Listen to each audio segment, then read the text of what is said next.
Bien le bonjour depuis le bivouac de Merzouga. Le programme matinal, c'est éjection du plumard, petit bâillement et ça part direct en étirement. Réveil musculaire assuré tout en smile par Yannis Sport. Et je peux vous dire que les squats à 7 du mat, c'est vivifiant. Et dès que nos rose-trekkeuses ont le palpitant prêt à bouffer 2 marathons, c'est direction le 2e jour de compétition et c'est questions à foison. Quelles sont les stratégies en cours d'élaboration? Quelles sont les méthodes de navigation? Bref, trêve de devinettes, on n'est pas au trivial poursuite et les réponses, c'est tout de suite. Ou les courbatures. Ça doit être les burpees, ça. Ouf!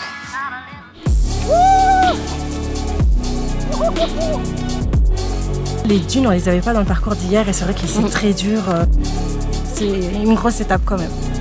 Pour nos aventurières, nul pas hasardeux et vogue la galère puisque bien au contraire, il s'agit de naviguer méthodiquement dans le désert. J'ai 2 coéquipières, il y en a une qui voit là et une qui voit là, donc c'est embêtant. La morale ici, comme pour le lièvre et la tortue, c'est que rien ne sert de courir, il faut éviter d'être perdu. On regarde 3 fois la boussole, 3 caps différents. À un moment donné, il va falloir bouger. Le principe est donc de valider les balises du tracé en parcourant la plus courte distance possible. C'est une catastrophe. Oui, c'est l'angoisse. Ouais, on prend là où c'est le plus simple, c'est-à-dire que normalement on est à 350 mètres et on n'est pas fichu de la trouver. Pour cela, 3 précieux alliés, une carte à l'échelle 1/10 millième, une boussole et un odomètre. Donc le principe, c'est déjà choisir le tracé où on fait le moins de distance. C'est absolument pas une course de vitesse, bien au contraire. Et il faut vraiment prendre son temps, de bien prendre son cap. Munis de leurs nouveaux meilleurs amis, nos rose-trekkeuses vont ainsi mesurer les distances, GG la plus des caps. déterminer leur cap. On est à plus de 450 là. Oui, mais justement. Donc là, on fait quoi?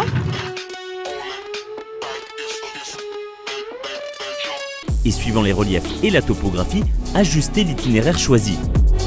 Quand on parle d'une dune et d'une roche et un bosquet, c'est difficile, donc on a intégré les dessins. On cherche une balise virtuelle, mais on va la trouver. Il faut être rigoureux, il faut surtout arriver à s'entendre pour pas qu'il y ait une personne qui soit pas d'accord avec le cap qu'on prend.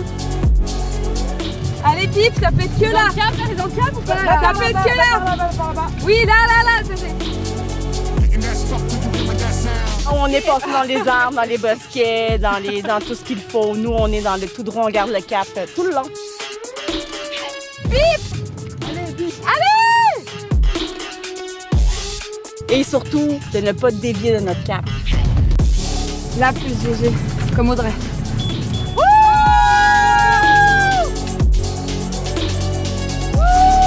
Comme une pause au milieu de ces milliers de pas, un léger de côté cette fois, avec l'équipe 112, un trio venu ici relever un sacré défi en arpentant ces horizons infinis.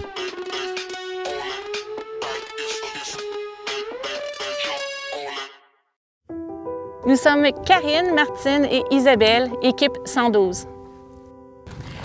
En 2012, pendant que je faisais du cheval, mon cheval a cambré. Moi, je suis tombée, puis lui m'est tombé dessus. J'ai été fracturée en haut, en bas, et c'était éclaté en fait. Il a fallu que je réapprenne à marcher. On me disait que j'aurais probablement des séquelles, mais tu sais, ils se lancent pas, ils disent pas précisément. Mais moi, j'aime ça défier un petit peu tout le temps ce qu'on me dit. Mon mental me donnait le OK, fait que j'allais, puis je dépassais la douleur, puis j'avançais. Je me disais, je suis là, c'est mon but dans la vie, c'est de récupérer. Ça m'a donné une vision, une ligne directrice. Puis c'est là qu'on se rend compte qu'on peut surpasser beaucoup de douleurs physiques. Puis ce faisant, s'en libérer en fait. J'ai vécu une fois plus avoir de but. En fait, il y a comme un vide qui se crée. Il faut que je sois dans un défi qui est juste, qui est équilibré. Pas trop difficile, pas trop facile. Quand c'est trop facile, la vie, on s'enlise. Tandis que quand on se met des petits défis, des fois, ça... Je sais pas, je crois que ça fait circuler l'énergie. Je crois que ça garde vivant. Puis ça va bien physiquement jusqu'à date. Là, je suis tellement heureuse. Là. Le fait de marcher dans les dunes, de reconnecter avec l'immensité du vide. Tu sais, c'est vide, Mais en même temps, je trouve que c'est plein. C'est ressourçant. C'est une satisfaction dans mes valeurs que je viens chercher dans ce voyage-là.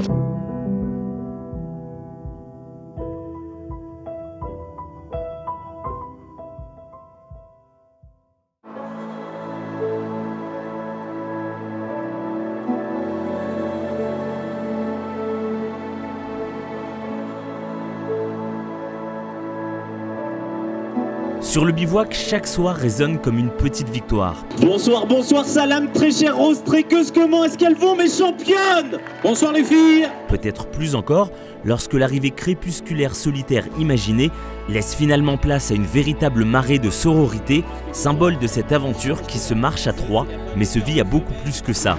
On est les derniers au technique. Oh putain, les filles, ça va être trop fort.